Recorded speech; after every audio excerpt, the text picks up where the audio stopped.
दोस्तों, आप सबका बहुत बहुत स्वागत है हैट्टी ट्रेवल्स के एनुअल लकी ड्रॉ में। 12 दिसंबर को हमारी कंपनी की सालगिरह थी और 12 दिसंबर को जो लोग हमारी कंपनी की बस में ट्रैवल कर रहे हैं उन सबको मिलेगा एक तोहफा। मुझे तो इस कॉन्टेस्ट के बारे में पहले मालूम ही नहीं था।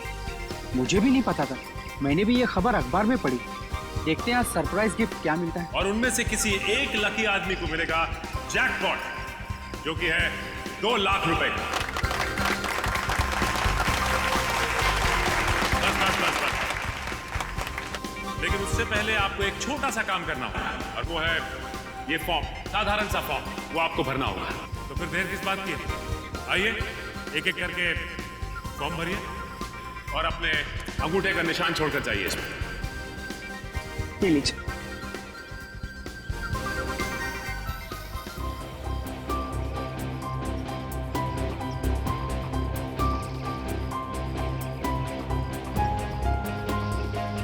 मैडम, ये सारे के सारे फॉर्म स्कैन कर लो, नेट पे डालेंगे ना। जी सर जी।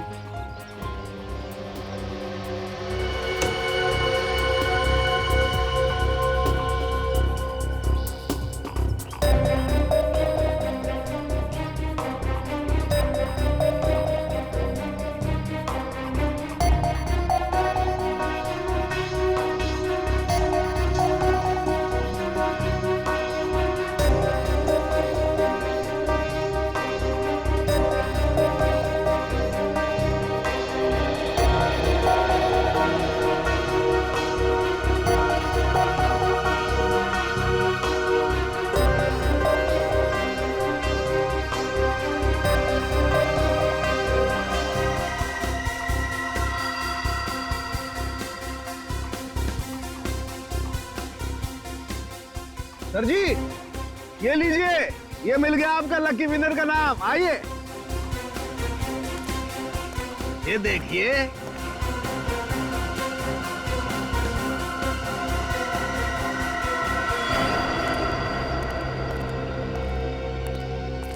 दोस्तों, आप सबका इंतजार अब खत्म हुआ। अब हम घोषित करने जा रहे हैं विनर का नाम, जो कि है मिस्टर जगन।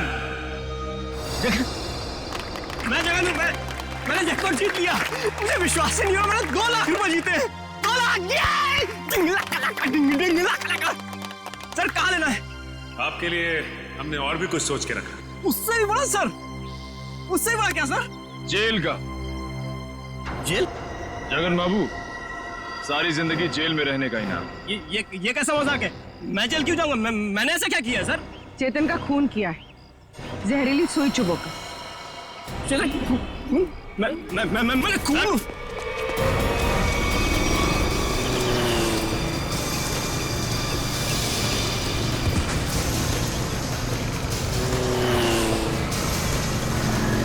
तुम्हें पकड़ने के लिए इतनी बड़ी प्रतियोगिता रखी है, इनाम क्या तेरा बाप लेगा? सर, मैंने कुछ नहीं किया सर, मैंने कुछ नहीं किया। छोड़ दो सर, छोड़ दो मुझे।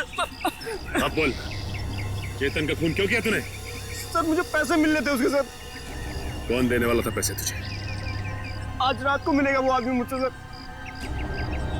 तो आज रात को हम भी मिलते हैं उससे।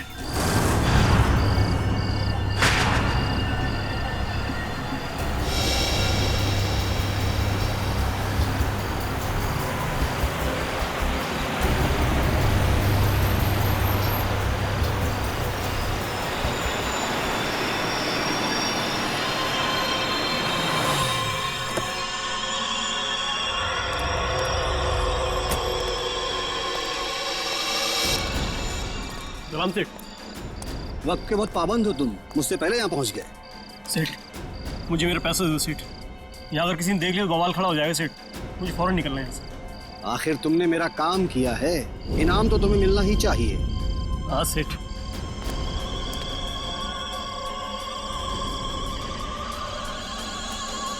ये रहा तुम्हारा इनाम, देखना चाहोगे?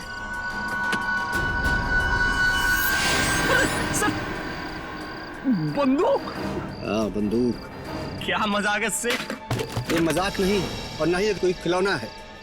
ये असली बंदूक है और चलती भी है। और इसीलिए तो अगली गोली तेरे सीने के पार होगी। सर, मुझे क्यों मारना चाहते हैं?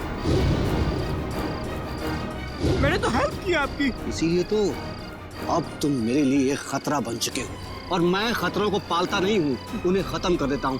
फिनिश। बाय जगन।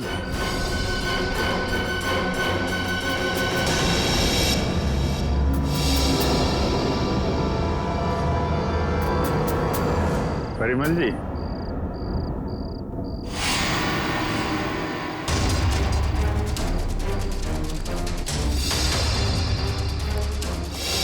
मुझे माफ कर दो, प्लीज मुझे माफ कर दो। अच्छा,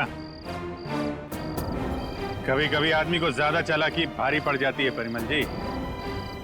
लोगों को इनाम देने का बहुत शौक है ना, अब सीआईडी का इनाम चाहिए।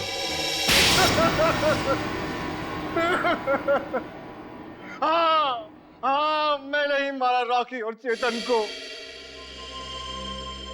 क्यों? हाँ? क्यों मारा तुमने रॉकी और चेतन? तुम तो रॉक बैंड के गुरु थे ना? गुरु? क्यों? क्योंकि उनकी वजह से मैंने अपना बेटा खोया था। उसकी मौत का बदला लिया है मैंने। मौत का बदला? मतलब? क्योंकि उनकी वजह से मेरे बेटे ने आत्महत्या की थी। वो कैसे? मेरा बेटा बहुत अच्छा गाता था, उसकी आवाज में जादू था। बहुत जल्दी वो बहुत पॉपुलर होने वाला था। बस ये रॉकी और करण जलते थे उससे। इन दोनों ने मिलकर मेरे बेटे का कैरियर बर्बाद करने का प्लान बनाया। इन्होंने उसे कोई ऐसी ड्रग्स खिला दी जिससे वो बीमार पड़ गया। उसका गला खराब हो गया। धीरे धीरे करके उसने गाना ही छोड़ दिया और डिप्रेशन में चला गया। फिर एक दिन इन सब हालात से तंग आकर उसने आत्महत्या कर ली। आप इतने यकीन के साथ कैसे कह सकते हैं कि ये सब कुछ रॉकी और करण ने किया? क्योंकि मेरे बेटे के मरने के बाद एक दिन मैंने रॉकी और करण की बातें सुन ली थी, मगर उन्हें नहीं पता था कि मुझे उनकी असलियत पता चल चुकी है। और इसलिए तुमने रॉकी को मार डाला? हाँ, मगर रॉकी को मारने का प्लान करण का था और ये बात मुझे पता चल गई थी। मैं हमेशा करण पर नजर रखे हुए था। और चेतन को क्यों मार डाला?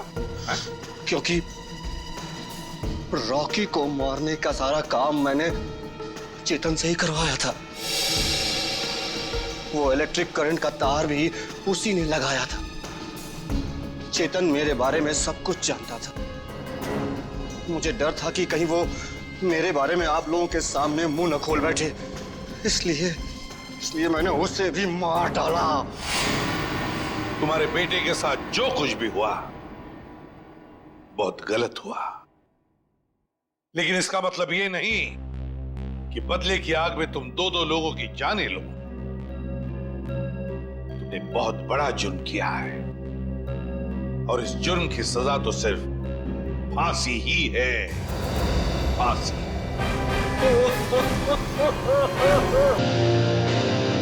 गुड इवनिंग गाइस, कैसे हैं आप?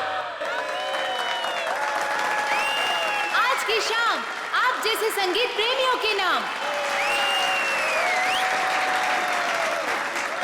एंड आई मेक श्योर आज की शाम रॉकी एंड बैंड के साथ आप लोगों की बहुत ही यादगार शाम होगी।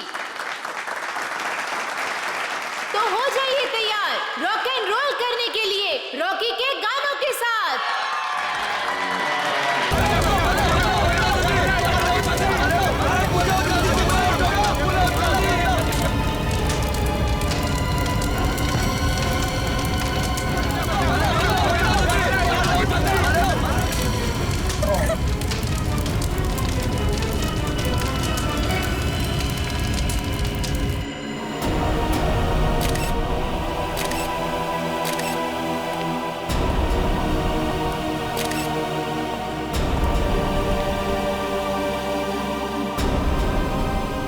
कमर के नीचे का हिस्सा पूरी तरह से जल चुका है सर। शरीर के ऊपर के हिस्से में घाव वगैरह भी नहीं है।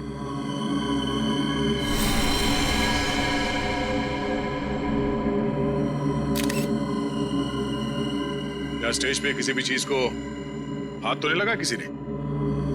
नहीं सर। ये आग कैसे लगी? पता नहीं सर कैसे लगी। जैसे हमने रॉकी को आग की लपटों में घिरे देखा, हम भागकर स्टेज पर आए, पर सर रॉकी को हम बचा नहीं पाए।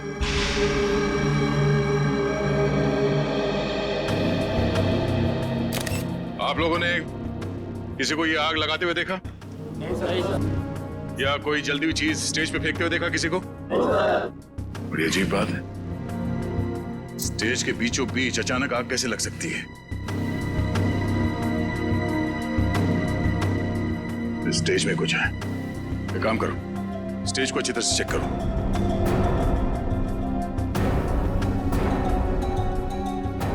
सर, हाँ? मैं कुछ कहना चाहती हूँ। क्या बताना चाहती हो?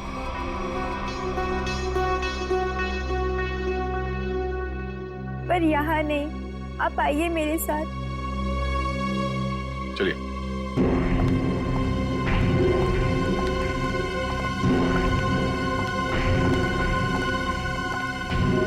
बोलो, क्या बताना चाहती हो?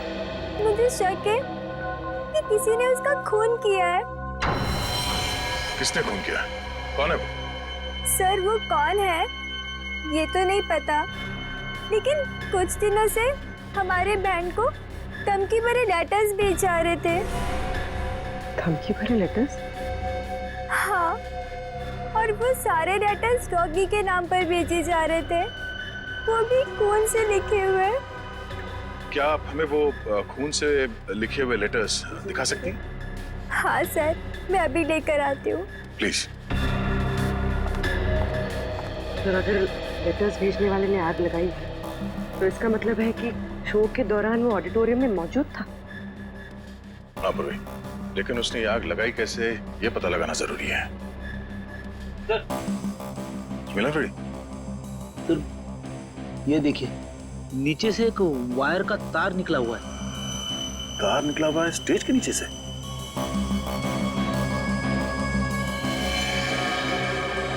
वो भी ठीक उसी जगह पे जहां पे रॉकी खड़ा था, जलने से पहले।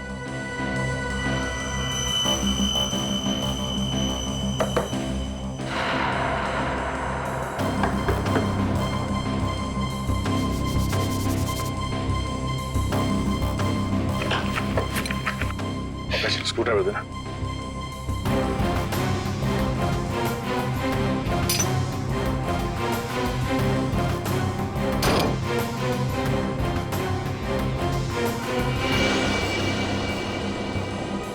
सर, नीचे तो एक कमरा है। हाँ, लगता तो कुछ ऐसे ही है। नीचे जाके देखते क्या है, जरा टॉर्च देना।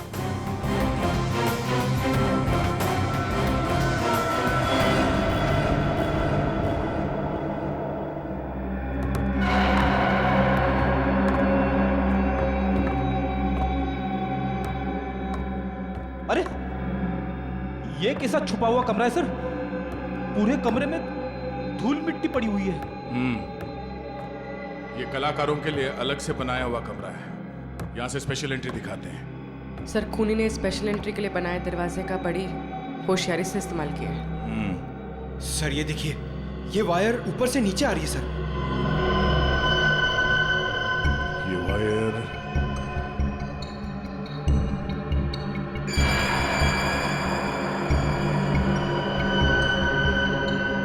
ये क्या है? चिपचिपा सा।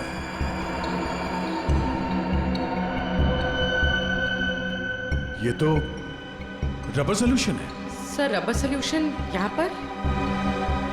हाँ, यहाँ पे क्यों? ओह, अब समझ में आया। ये सारा मामला है क्या? क्या सर? ये सब रॉकी को मारने का प्लान था। ये इलेक्ट्रिक वायर, ये रबर सोल्यूशन। रॉकी को मारने का प्लान? वो किसे? बताता हूँ फ्रेडी। पहले ये देखते हैं कि ये इलेक्ट्रिक वायर जाता कहाँ है।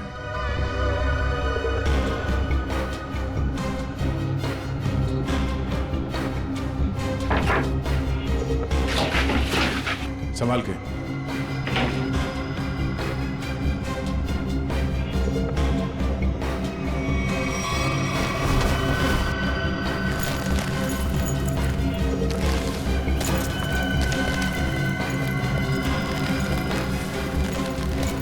सर ये तो बैक स्टेज एरिया है। वो देखिए एक्स्ट्रा ड्रम्स और गिटार भी दिख रहे हैं।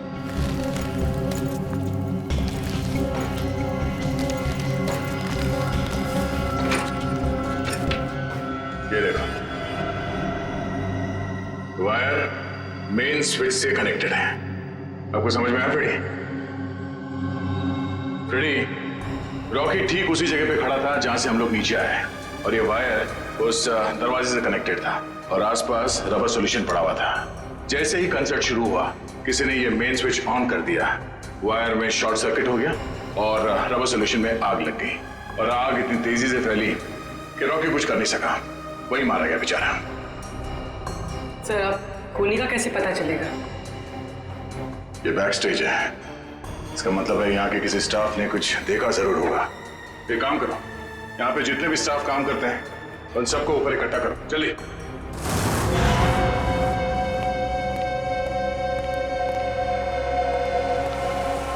सब लोग आ गए? अच्छा एक बात बताओ, शो स्टार्ट होने वाला था या फिर शो स्टार्ट हो चुका था, उस वक्त आप में से किसी ने स्टेज के पीछे जो कॉरिडोर है उसमें जो इलेक्ट्रिक स्विच बोर्ड है उसके आसपास किसी को देखा था? स्विच बोर्ड के पास? वो क्यों? क्योंकि किसी ने वायरिंग के साथ छेड़छाड़ की है और वही आदमी रॉकी की मौत का जिम्मेदार है। ओ नो सर, ये आप क्या कह रहे हैं? सर मैं तो स्टेज पर था रॉकी के साथ। और जो बैंड मेंबर्स परफॉर्म नहीं कर रहे थे वो लोग भी स्टेज पर खड़े थे रॉकी को चीयर करने के लिए। और तुम कहाँ थे? तुमने किसी को देखा स्विच बोर्ड के पास जाते हुए? देखो, घबराओ मत, सोच के बताओ। हाँ? शो शुरू होने से पहले आखिरी बार तुमने कॉरिडोर में किसको देखा था?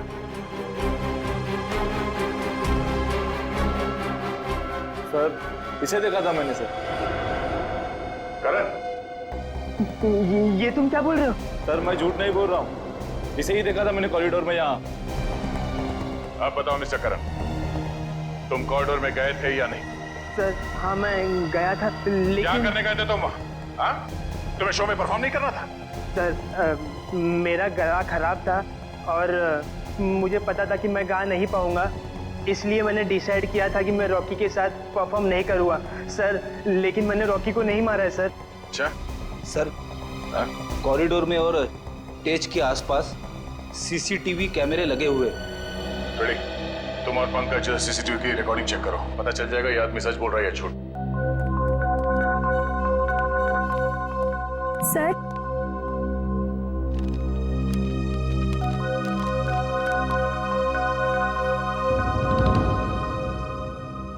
वाकई ये लेटर्स तो फोन से लिखे हैं।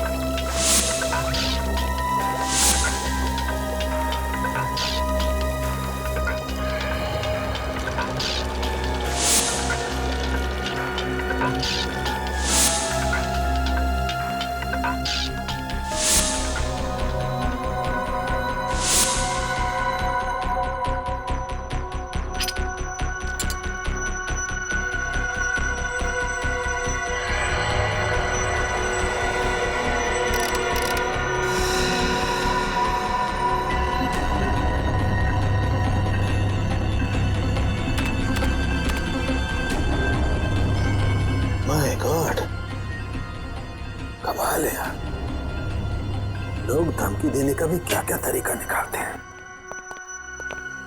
के किस सोच में पड़ा है तू?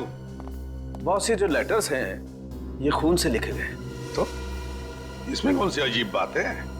अजीब बात ये है बॉस कि ये जो खून है वो इंसान का नहीं है, जानवर का खून है ये। जानवर के खून से? हाँ, ये लेटर्स भेड़ के खून से लिखे गए हैं बॉस, भेड़ के खून से। भेड़ के खून से? और क्या पता चला? ये लेटर्स मैंने अच्छी तरह से स्टडी किए हैं। जिस किसी ने भी ये लेटर्स लिखे हैं वो बहुत ज्यादा पढ़ा लिखा इंसान है। सलूनके साहब, ये रॉकी के शरीर पे जले हुए के अलावा किसी और चोट या घाव का निशान? नहीं सचिन, इस रॉकी के शरीर को मैंने अच्छी तरह से चेक किया है और किसी किस्म का कोई निशान नहीं है। इस रॉकी का शरीर आधा जल चुका था और जलने की वजह से इसकी मौत हुई। सर, जिसने भी ये धमकी भरे लेटर्स भेजे हैं, सर वही खूनी है क्या? हाँ निखिल, जिसने भी ये धमकी भरे खत लिखे हैं ना, उसी ने खून किया है। पर एक बात है, भेड़ का खून मुंबई जैसे शहर में आसानी से नहीं मिल सकता। वो जरूर किसी जंगल वाले इलाके या फिर फार्म हाउस वाले इलाके से ही मिला है। तो हमारे शहर के आसपास जितने भी फार्म हाउसेज है, वहां जाकर के पता लगाओ, पूछताछ करो और देखो किसने भेड़ का खून किसी को दिया है या फिर बेचा है क्या।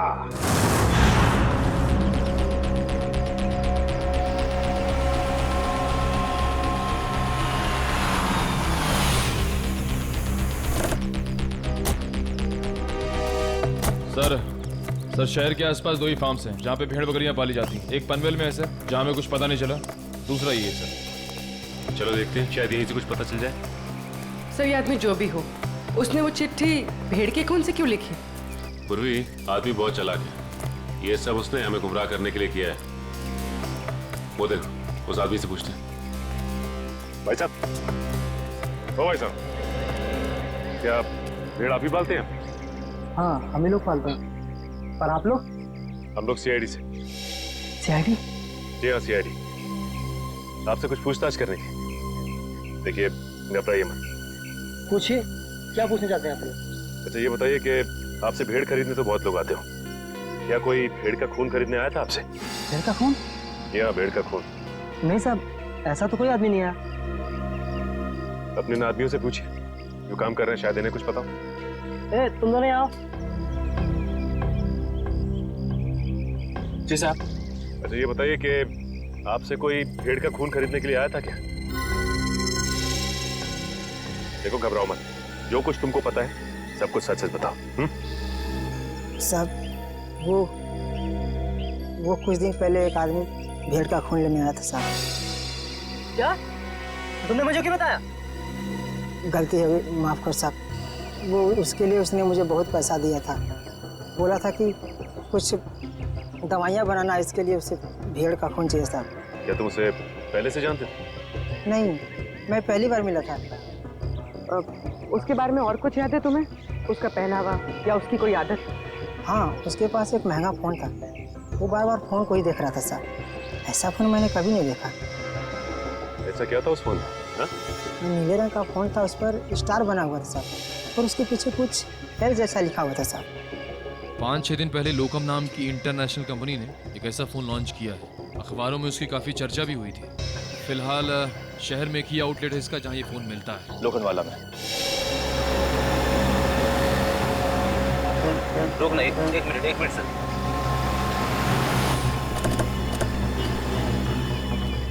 सर, ये उस मोबाइल कंपनी की दुकान है जिसके बारे में सचिन सर ने फोन करके बताया था। सुनिए भाई साहब, हमें एक मोबाइल के बारे में कुछ जानकारी चाहिए जो हाल ही में मार्केट में आया है, आपकी कंपनी का। कहीं आप लोकम की बात तो नहीं कर रहे हैं? हाँ, लोकम का नीले रंग का फोन, पीछे एल लिखा हुआ और आगे स्टार बना हुआ। कहीं आप इस फोन की बात तो नहीं कर रहे? हाँ, इसी फोन की बात कर रहे हैं। बोलिए साहब, क्या जानकारी चाहिए? सबसे नया मॉडल है, 10 दिन पहले ही लॉन्च हुआ है। आपको चाहिए तो अभी से बुक कर दूं? नहीं, हमें खरीदना नहीं, हमें ये पता करना है कि ये फोन किन किन लोगों ने खरीदा है। हमें उनकी लिस्ट चेक करनी है। पर क्यों साहब? देखिए, हम सीआईडी से और एक खून के सिलसिले में तहकीकात कर रहे हैं। जी बिल्कुल, अभी तक हमने सिर्फ 12 पीस ही बेचे हैं, कस्टमर का रिस्पॉन्स देखने के लिए।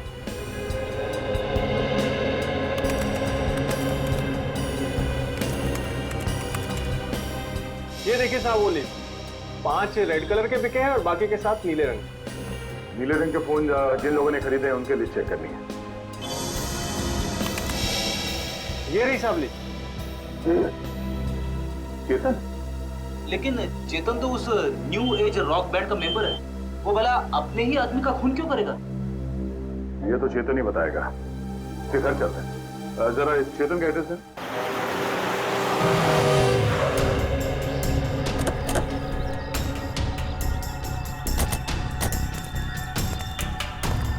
सर घर तो बंद है। अब कहाँ ढूंढेंगे चेतन को? घर के अंदर।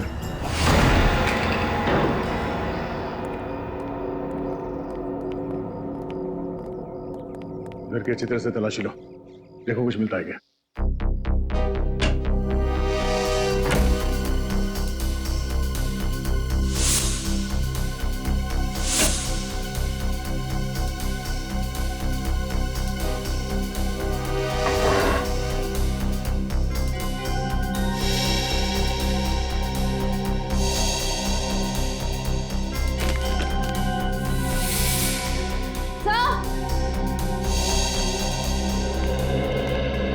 डस्टबिन में फटे हुए कागज हैं।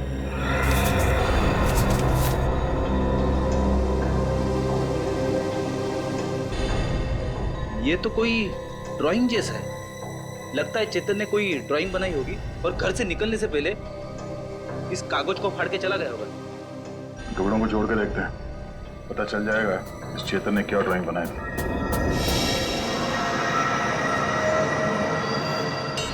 सर ये तो कोई नक्शा या कोई ब्लूप्रिंट लग रहा है। श्रेया, तो किस जगह का? तो करण के ऑफिस के कैबिन का ब्लूप्रिंट है। करण? सर ये करण भी तो न्यू एज रॉक बैंड का मेंबर है। सर ये देखिए, उसके कैबिन में जितने भी म्यूजिकल इंस्ट्रूमेंट्स हैं और जितने भी इलेक्ट्रिक कनेक्शंस हैं सब मार्क किए गए हैं। चेतन के घर पे करण के ऑफिस का मैप क्यों?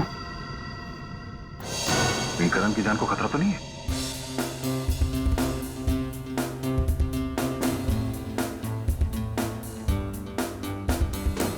रॉकी सर की बहुत याद आती है। उनकी आवाज में एक अलग ही जादू था। हाँ यार, वो एक अच्छे कलाकार ही नहीं बल्कि एक अच्छे इंसान भी थे। सीआईडी यहाँ हमारे ऑफिस? करण कहाँ है? बात क्या है सर? हमें कुछ जरूरी बात करनी है उससे। सर वो तो बाहर गए हुए। कहाँ गए? सर पता नहीं सर। अजीब बात है सर, स्टाफ को बिना बताए करण कहीं चला गया। करण का कैबिन कहाँ है? वो रहा सर। ठीक है चलो। सर रुक जाइए सर। सर करण सर के कैबिन में जाना मना है सर। चुपचाप मुंह बंद करके यहाँ पे खड़ा रहे।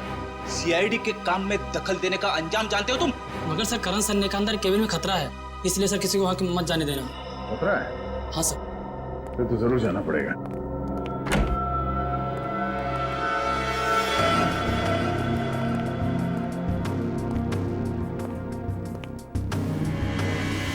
सर ये कैबिन तो बिल्कुल वैसा ही है जैसा उस ब्लूप्रिंट में था जो हमें चेतन के घर से मिला था। हाँ श्रेया, सारे म्यूजिकल इंस्ट्रूमेंट्स वैसे ही रखे गए जैसे उस नक्शे में मार्क किए गए थे। लेकिन क्यों? जरा देखो कुछ मिलता है क्या?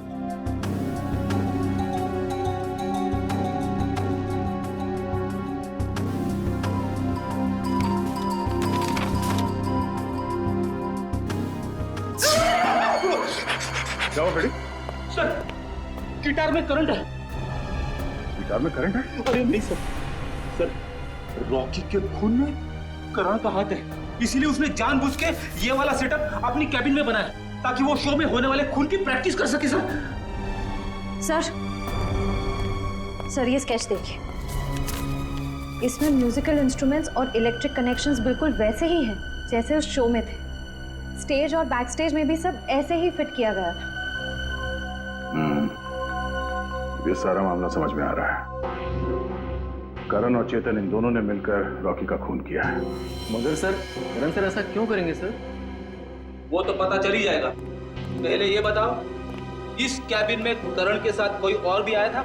नहीं सर, वो तो हर वक्त काम में बिजी रहते थे, दिन रात अगले शो की तैयारी में ही लगे रहते थे। सर उन्हें तो किसी से मिलने की फुर्सत तक भी नहीं थी। पर सर उसने कहा था कि उसका गला खराब था, इसलिए उसने रॉकी के साथ उस शो में परफॉर्म नहीं किया। वो सब एक झूठ था। उसने हमारे सामने नाटक किया। उसने रॉकी का खून किया और रॉकी को रास्ते से हटा दिया, और अब अपना अलग से शो प्लान कर रहा है।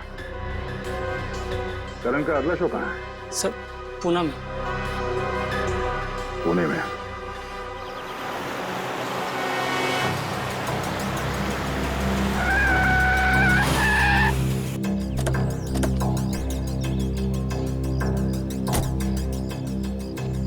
सर मोबाइल कंपनी के हिसाब से चेतन के फोन का आखिरी लोकेशन यहाँ पे ट्रेस हुआ है सर। सर ऐसी सुनसान जगह पर चेतन यहाँ आया क्यों होगा? यहाँ आसपास तो कुछ भी नहीं है। कुछ तो जरूर है। हो सकता है चेतन यहाँ पे किसी से मिलने आया हो और उसके बाद यहाँ पे आके कहीं छिप गया। पर सर अब हम चेतन को ढूंढेंगे कैसे? वो देखो सामने छोटी सी दुकान दिख रही है, वहाँ चल के पूछते हैं।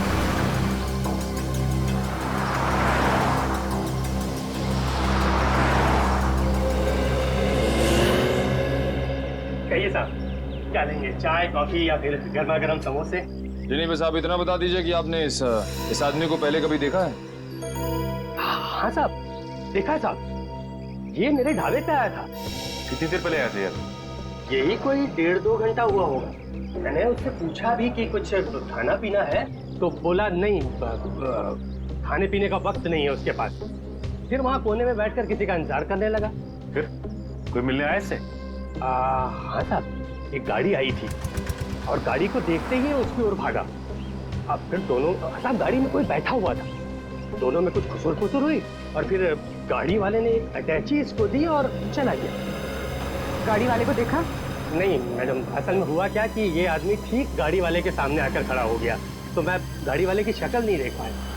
अच्छा, गाड़ी का नंबर या फिर कौन से रंग की गाड़ी थी, कुछ याद है तुम्हें? नंबर तो नहीं देखा, लेकिन हाँ गाड़ी सफेद रंग की थी। ये दोनों साथ में कैसे गए? नहीं साहब, गाड़ी वाला तो अलग निकला था और ये जो लड़का था, ये 5 मिनट बाद एक बस आई, उस पर बैठ के निकला। हरे रंग की एक पैसेंजर मिनी बस थी, ये हेटी ट्रेवल्स की। अच्छा, बता सकते हो कि ये बस कहाँ गई होगी? साहब, हेटी ट्रेवल्स की अधिकतर बसें यहाँ से पूना की ओर जाती हैं। वो बस यहाँ से कितनी देर पहले निकली? करीब आधा घंटा हुआ होगा। ठीक है, thanks. Hello everyone.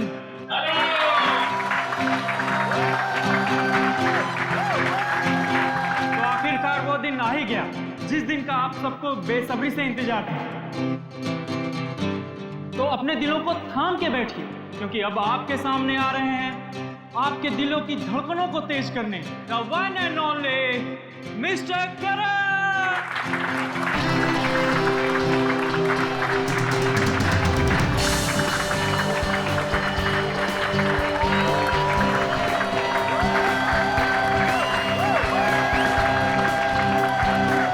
Hello guys, क्या आप सब तैयार हैं मेरे इस शो को रंगीन बनाने के लिए? क्या आप सब मेरे साथ झूमेंगे? मेरे साथ गाएंगे भी? नहीं।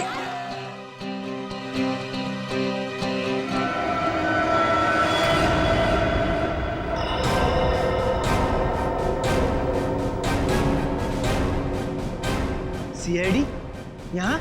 हाँ, आप लोग सब प्लीज बाहर जाइए। हम करण जी का शो अकेले में देखना चाहते हैं।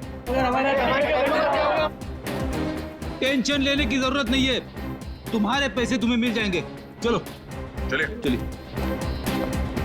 नहीं नहीं, ये नहीं हो सकता। रुक जाइए आप सब लोग, ये मेरे जिंदगी का पहला शो है। मैं लोगों को बता देना चाहता हूँ, मैं ही नंबर 1 रॉकस्टार हूँ। तुमने तो कहा था कि तुम्हारा गला खराब है, अब तुम गाओगे कैसे? वही तो, बेसुरा गाने से तुम्हारा नाम खराब हो जाएगा। देखिए, वो तो मैंने कुछ नहीं किया। तुमने हमसे झूठ बोला कि तुम्हारी तबीयत ठीक नहीं है, इसीलिए तुम रॉकी के साथ स्टेज पर नहीं थे। पर सच तो ये है कि रॉकी को तुमने मार डाला और अब खुद रॉकस्टार बनने चले हो। हैं?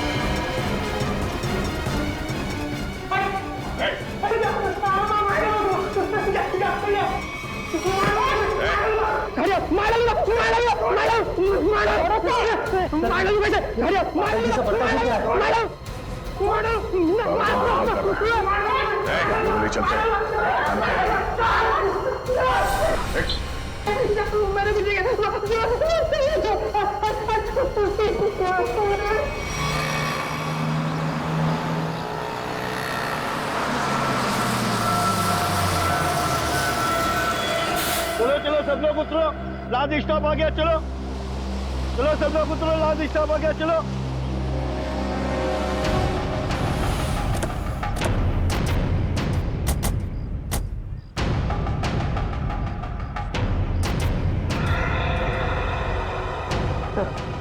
हो रहा चेतन, बस से उतर रहा। सर बार बार पीछे मुड़ के देख रहा है, ऐसा लग रहा है काफी डरा हुआ है। गलत काम करेगा तो डरेगा ही।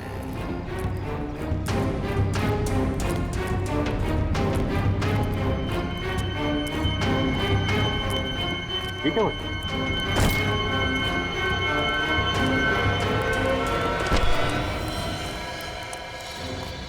प्लीज प्लीज प्लीज हटिए हटिए प्लीज। माय गॉड, ये तो मर गया। मर गया? अचानक क्या हो गया इसे?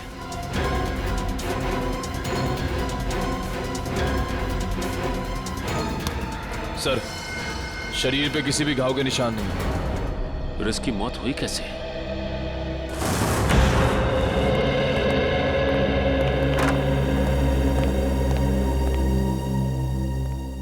बताओ करण, एक कलाकार होने के बावजूद भी क्यों किया तुमने ये? है?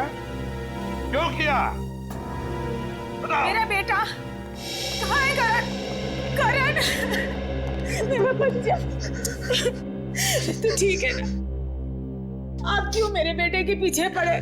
मेरे बेटे ने कोई गुनाह नहीं किया है। गुनाह किया है, क्या है गुनाह? करण ने रॉकी का खून किया है। खून? नहीं नहीं एसीपी साहब, लगता है आपसे कोई भूल हो गई है। देखिए मेरा बेटा किसी का खून नहीं कर सकता। अच्छा, करण के ऑफिस में वो म्यूजिकल इंस्ट्रूमेंट के साथ बिजली के तार क्यों जोड़े गए? और वो स्टेज का स्केच वो कहां से आया जहां पे रॉकी की मौत हुई थी? सर मैं मानता हूं मैं रॉकी को मारना चाहता था। मैंने वो इलेक्ट्रिक वायरिंग भी की, स्टेज पर रबर सॉल्यूशन भी लगाया और रॉकी को जलाकर मार देने का प्लान भी बनाया। पर यकीन कीजिए सर, मैंने रॉकी को नहीं मारा है। मैंने तो लास्ट समय अपना प्लान बदल दिया था सर। झूठ, झूठ बोल रहे हो तुम नहीं मारा है रॉकी को, और तुमने चेतन को अपने प्लान में शामिल कर लिया ताकि सारा इल्जाम उस पर जाए। कौन चेतन? वही चेतन जो तुम्हारे रॉक बैंड का मेंबर था, समझा? सर चेतन से मेरा कुछ लेना देना नहीं है सर। अच्छा, रॉकी का खून तुमने नहीं किया है, चेतन के साथ तुम्हारा कोई संबंध नहीं है। सब पता लगा लेंगे करण, सब पता लगा लेंगे। सचिन, पता नहीं क्यों लेकिन ऐसे लगता है कि इस करण की बातों में कोई सच्चाई है। सर अगर ये चेतन करण से मिला हुआ नहीं है तो चेतन के घर में करण के ऑफिस का ब्लूप्रिंट कैसे आया? और फिर इलेक्ट्रिक वायरिंग पे जगह जगह मार्किंग की गई थी। लगता है ये चेतन करण की कॉपी कर रहा था ताकि रॉकी के खून का इल्जाम इस करण पर आ जाए। पर सर चेतन को किसने मारा होगा? कोई और है सचिन, कोई तीसरा, जिसने चेतन के हाथों रॉकी को मरवा दिया और फिर अपना काम होते ही चेतन को भी ऊपर भेज दिया। पर है कौन ये तीसरा?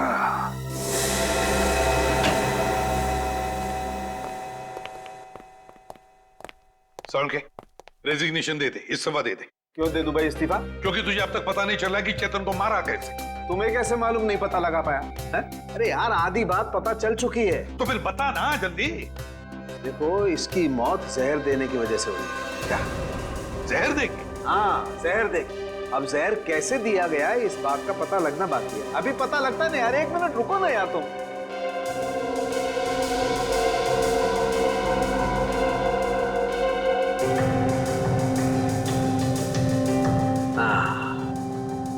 ये इसी बात का शक था मुझे।